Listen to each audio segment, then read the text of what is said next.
On the day that school resumed, Mrs. Lovet reluctantly drove her son to the school. It was called the St. Matthew's boarding school for boys, and the whole ride there, something told her to turn around and go back home. But she kept driving forward. Once upon a time, in a town called Enugu, there lived a woman named Mrs. Lovet. Lovet was kind and loved by everyone. She was the wife of a pastor, well-respected man in town, and people often commented how well he treated her. He showered her with love and affection and attended to her every need. From the outside it seemed like Lovet had it all. A loving husband, a nice house, cars, fancy clothes, and jewelry. But she was not as happy as she pretended to be in public. All her life she wanted a baby. And since getting married, she and her husband had tried everything to get pregnant, but nothing was working. Despite her constant prayers, God still had not given her a child. Lovet was constantly on her knees, crying and asking God why. One day, thankfully, God answered her prayers. Lovet became pregnant, and her joy knew no bounds. Her husband was over the moon, showering her with even more love and affection than before. Lovet loved being pregnant, and she felt so blessed. As her belly grew, so did the love between her and her husband. They spent evenings talking to their baby, dreaming about the future, and getting the baby's room ready. The whole town shared their joy, offering congratulations and support. Lovet felt like she was carrying a gift in her womb. When it came time, she gave birth to a handsome, healthy son called Peter. And from the moment Peter was born, Lovet and her husband showered the baby with love and care. Lovet made sure that Peter had everything he needed to be happy. Their home was filled with laughter and joy as Peter grew. Lovet loved being a mother just as much as she loved being pregnant. She loved watching her son's eyes light up with curiosity and delight. She spent hours with Peter, reading her stories and singing lullabies. Her husband, too, adored their little boy, often cradling him in his arms and whispering sweet words to him. They celebrated every milestone, from Peter's first smile, to his first steps, to his first words. Lovet grew very attached to her son as he got older. They spent every moment together. And when his son went to school in the mornings, Lovet would hang around a school compound, waiting for closing time so that she could see her son again. She felt a constant ache in her heart whenever they were apart, always worried about his son's well-being. Lovet took Peter everywhere she went. Their bond was so strong that Lovet's husband often joked that it was as if one would die without the other. Lovet's love for Peter was so powerful that she could not bear the thought of anything happening to her precious son. She certainly did not trust anyone in this world with her son. Which is why when Peter turned 12 years old and it was time for him to go away to a boarding school in the neighboring town, Lovet really struggled. The school, run by Reverend Fathers, was the best in the region. And while Lovet hated the thought of being apart from her son for months at a time, she also knew that a good education was crucial for her son's future. And she wanted only the best for Peter. Lovet and her husband talked about it for months, and Lovet cried when she finally made the difficult decision to enroll Peter at the school. On the day that school resumed, Lovet reluctantly drove her son to the school. It was called the St. Matthew's boarding school for boys, and the whole ride there, something told her to turn around and go back home. But she kept driving forward. The campus was alive with activity when they arrived. Parents and children were everywhere, talking excitedly as they unloaded suitcases from their car and into the school. Senior students lined up by the school entrance, welcoming everyone and helping the newcomers find their way around campus. The school compound was very beautiful and the boys were neatly dressed and very polite, which gave Lovet a good feeling. When everyone was settled in and it was time for the parents to leave, Lovet hugged her son tightly. She stood by the school gate, tears running down her face, as she watched Peter follow the senior boys into the campus. She watched Peter disappear around a bend, happily chatting with his new friends. Lovet fought the urge to run after her son, grab him and take him back home where he belonged. But Lovet also knew that she had to let go. She got back in her car, crying as she drove home and counted the days until she could return to take her son back home. The school term was 3 months long and she wished time would fly. She spent those 3 months having constant nightmares and calling the Reverend Father weekly to check on her son, who seemed to be doing just fine. 3 months later, on closing day, Lovet was the first parent to arrive at the school. She was so excited to see Peter that she could barely stand still. She carried a large lunchbox full of her son's favorite foods, which she had stayed up all night making. As the school gates opened and the students started coming out, Lovet eagerly searched for Peter's face in the crowd. The atmosphere grew lively as the students spotted their parents and ran to them. Lovet waited and waited for Peter to show up, standing on her tiptoes as she scanned the crowd. She began to worry when moments later, Peter still had not shown up. And the crowd of students coming out of the gate had reduced. Her heart started beating fast, and her excitement was turning to fear. Where was Peter? What was taking him so long? Lovet stepped inside the gate and started asking around. She asked anyone she could find. The gate man said he had not seen Peter leave campus. She asked Peter's classmates if they had seen him, and they all said yes. That they had seen him only minutes ago. That calmed Lovet's heart a little, which was threatening to beat out of her chest. She approached the school principal and the teachers next, who all confirmed that they too had seen Peter not that long ago. But where was he? Lovet asked. Her panic was growing and growing, making it hard for her to breathe. Even though they all claimed that they had seen him only moments ago, something did not feel right to Lovet. She ran around the campus, searching for her son. She looked everywhere, but her son was nowhere to be found. The school authorities soon joined in, searching every inch of the school, yet no one could find Peter. Lovet's worst nightmare had come true. Where was her son? She carried her hands on her head and paced. She could not breathe. People were talking to her, but she could not hear anyone. This could not be happening to her. She closed her eyes and prayed that the nightmare would be gone by the time she opened them. But when she opened her eyes, Peter was still missing. It was getting dark at this point, and the school principal suggested that they should all go home and continue the search the next day. That was when Lovet lost her mind. She started screaming at the principal. How could the principal suggest such a thing?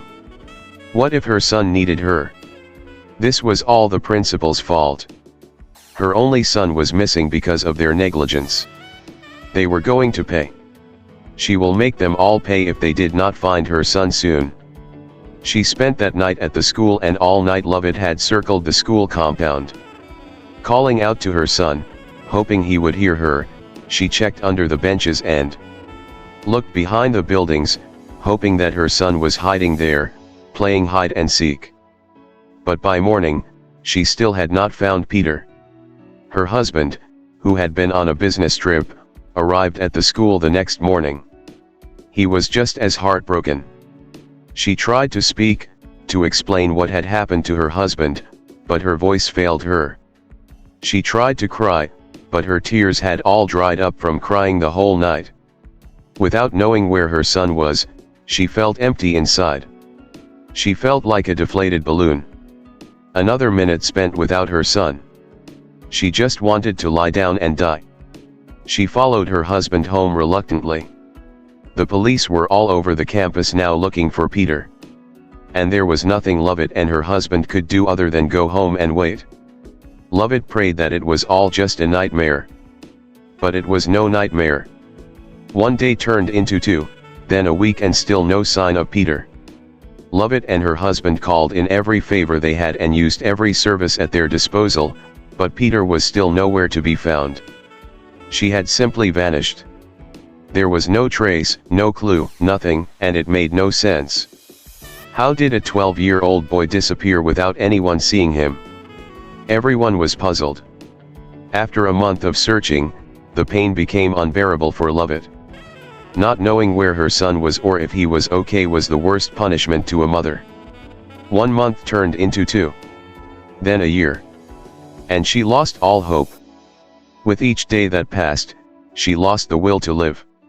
Her husband did everything to keep her spirits up. But she no longer felt connected to the world like she did when she had her only son. She stopped eating and taking care of herself, and eventually she fell ill. One day, she simply died from heartbreak, unable to live in a world without her son. Her family and the people of the town mourned her deeply, hoping that her soul would go to heaven. And to ensure it, they buried her in with her favorite bag, a pair of S-shaped golden blue bag her son had picked out for her as a birthday gift. But Lovet, her soul, did not go to heaven like her family and the people of the town had hoped. She did not go to hell either. Instead, her ghost roamed the hallways of her son's old school endlessly, with one goal in mind. Find Peter, find my son.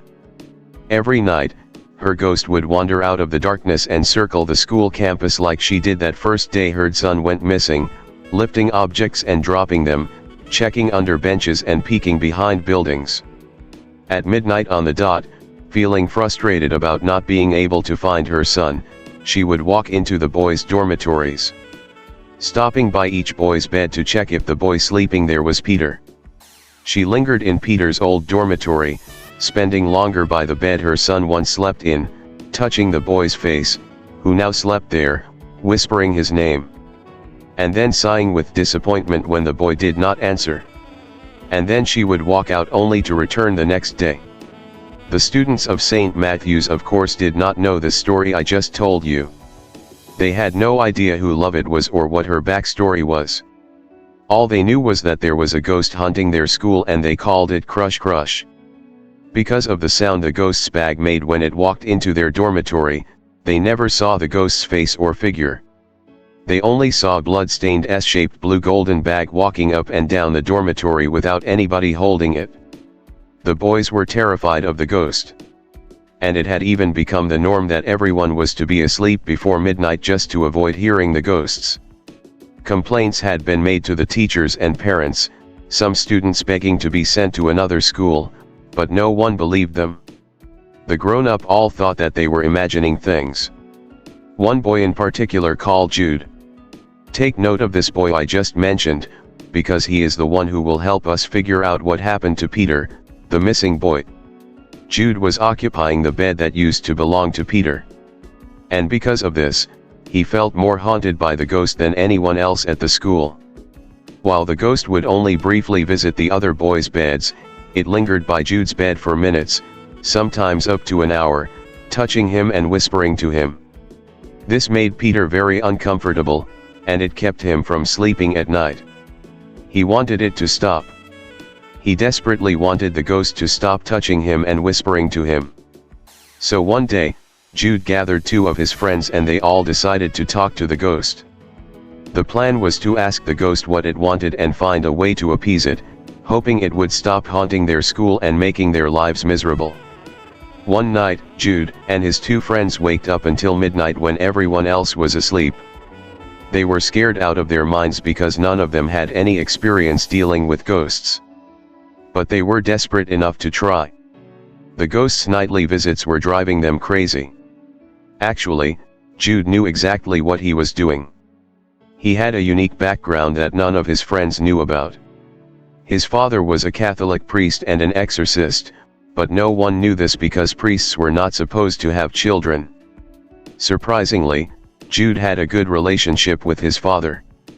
They met up in secret regularly, and he had taught him many things, including how to contact spirits.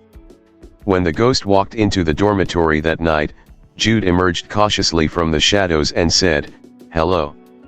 Loud enough for the ghost to hear him, or at least he hoped it would hear him. He had learned many things from his father, but had never actually tried any. This was his first time contacting a spirit. Truth be told, he was not really interested in the spirit world. The only reason he learned was because his dad loved that kind of stuff and he wanted to spend more time with him. He never really took any of it seriously until now. Jude was surprised when the ghost's bag stopped moving at the sound of his voice. He saw the S-shaped blue golden bag stop and turn, then started walking hesitantly toward him. His heart pounded as the bag approached. Maybe he should not have done this. What if the ghost killed him and his friends? Thinking of his friends, he turned around and found out that his friends had all abandoned him at the sight of ghost and were now hiding under a bed nearby. Lovet's ghost was shocked when it heard the little boy say hello to her. She had not spoken or been spoken to since she died. It was like her ears had stopped working after her death, and yet she could hear this little boy clearly. The boy seemed to be roughly her son's age. All Lovet remembered about being dead was walking around endlessly, feeling lost and hurt the more time that passed without finding her son. Her brain was so foggy that nothing but the desperation to find her son could break through. That is until this little boy spoke to her. Lovet walked curiously toward the boy, stopping a few steps away to observe him. It was not until she was close that she realized that it was the boy who now slept in her son's bed. She heard the boy introduce himself and ask what Lovet was looking for. The boy was so polite and he offered to help Lovet find what she was looking for. Lovet was taken back by the boy's kindness, and because of this, her memory started coming back. Lovet has suddenly remembered her son in full color, something she had not been able to do since she died. And the memories brought tears to her eyes. Unable to stop herself, she started to tell the little boy about Peter, her son, starting from the day he was born. Jude listened to the ghost, and as the ghost spoke, something amazing happened. Her figure became visible, like something materializing out of smoke. Jude found himself no longer speaking to an ordinary S-shaped blue golden bag but to a fool woman. The sight was both heartbreaking and frightening. The woman looked so frail and lost. Her makeup was smudged on her face and her eyes were sunken, and her lean figure made the pretty dress she wore seem too big for her. Jude immediately felt sorry for the woman. The woman spoke longingly of her son, and the story she told was so heartbreaking that Jude forgot he was talking to a ghost and started to feel more comfortable with her. Jude could tell that the woman was in deep pain and that she just wanted to find her child, nothing more. The woman even apologized to Jude for disturbing him and his classmates. She had tears in her eyes as she spoke. "I will help you find him," Jude said after the woman was done talking. "I promise you I will find Peter, your son." "You will?" Lovet wiped her tears, unsure if she should believe Jude. But Jude seemed like an honest person. "I promise, but I need you to stop coming to our dormitory, please, at least for now. It makes it so hard for us to sleep." Lovet was hesitant at first. The thought of not constantly looking for her son scared her. What if she missed a chance to find Peter by not looking? What if today was the day that she was supposed to find her son? But the earnest look on Jude's face convinced her. Lovet nodded and agreed to stay away from the dormitory for now. The two of them made a deal. Jude had 2 weeks to look for Peter and Lovet would stay away from the dormitory. They shook hands on it, and as Lovet walked out of the dormitory, Jude stood there wondering what he had just gotten himself into. What had possessed him to promise such a thing? He had no idea if Peter was dead or alive, or how to find him. And he had just 2 weeks to do it. What had he done? Thanks for watching, and please like, subscribe and comment on OTENTIC TV. And stay tuned for part 2 as Jude and his friends embark on a mission to find out what really happened to Peter. The moral lesson of this story is that we should always listen to our instincts. If your heart tells you not to do something or go somewhere, don't do it. If only Lovet had listened to her heart that day, she might still have her son today and be alive herself. The story also teaches us that there are two sides to every story. Even if someone seems like a bad person on the outside, always get to know people first before judging them. You might be surprised. Look at how Jude decided to talk to the most feared ghost of her time, only to realize that the ghost was just a woman in pain looking for her son.